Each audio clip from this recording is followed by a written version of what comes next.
Hi guys, it's Robert, and today we are going to be celebrating Father's Day with a special DIY project. I want to show you how to make your dad a set of painted wood dominoes.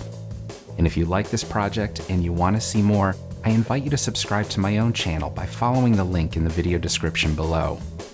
Now, when my family gets together, we play a lot of games, board games, card games, and I think it's about time we added dominoes to the mix. They make a great gift, and it's a wonderful way to spend time with your dad. Now, the first thing you'll need to start with are some blank wood tiles. Now, there are definitely regulation-sized dominoes, but I've found that if all of the pieces are the same size within a set, you honestly can make a giant set to play on the lawn in the backyard, or even a small set to take on vacation with you. The tiles I'm going to be using today are a little bit oversized. They measure 1 1/4 by 3 inches, and I'll provide a link and a source for them in the video description below. Now, for the set I'm creating today, I've decided to paint half of the tiles a solid color and leave the other half the unfinished wood. I like the contrast between the two. To do this, I'm going to take a ruler and measure the halfway point along the long edge of all of the tiles. Next, I'm going to take some painter's tape and, using that mark as a guide, divide the tile in half. The paint I'm using today is just a standard acrylic craft paint, but to add a little bit of interest, I've chosen 3 shades of blue. When they're set side by side, they create a subtle ombre effect. I've divided all of my tiles into roughly 3 piles, and each pile I'll paint one of the 3 colors. Once the paint is dry, you can determine whether or not you think it's opaque enough. You can always add a second or a third coat. All dominoes have a center dividing line with dots on either side. To create these elements, I'm going to be using a high gloss green paint to add a little bit more contrast to the painted and unfinished wood. To create the center line, I'm taking some thinner painter's tape, measuring over about 1/8 of an inch onto the painted side and pressing that into place. Then take your paint and paint over that line.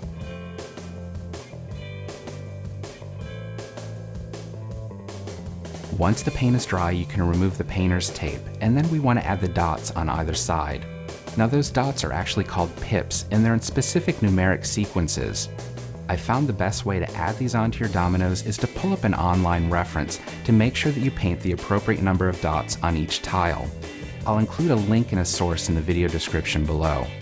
Now, to make sure all of the pips are roughly the same size, I'm going to be using the eraser end of a new pencil. Lightly dip the eraser into the paint and then press it onto the tile. If it needs filling in, you can always do this with a small paintbrush. Once you've painted all the pips, set the tiles aside and allow them to dry. And while the paint is drying, I want to show you how to create a special bag to contain your entire domino set. What I'm going to be using is a simple muslin drawstring bag, and I want to paint 2 dominoes on the front of it. I'm going to take a couple of the tiles and trace around them. You can do this lightly in pencil or use a disappearing ink marker like I'm using. Once you've traced your tiles, we're going to go over those lines with the thin painter's tape. But this time we're also going to add in a center dividing line. Before you begin painting, take a piece of paper, fold it in half, and tuck it inside the bag. This is going to ensure that the paint doesn't seep through to the back side. Using the same paint that you used to paint your domino tiles, fill in the boxes on the bag. Once all of the paint has dried, go ahead and remove the painter's tape. Now we're going to add in some pips. Again, take the eraser end of your pencil, lightly dip it into the paint, and press it onto the bag. Once all of the paint has dried, the bag is ready to hold your dominoes set. I do hope you'll give this project a try, experimenting with different color combinations and different sized domino tiles. I want to wish all of the fathers out there a very happy Father's Day. Thank you so much for watching, and please join me next time for another great DIY project.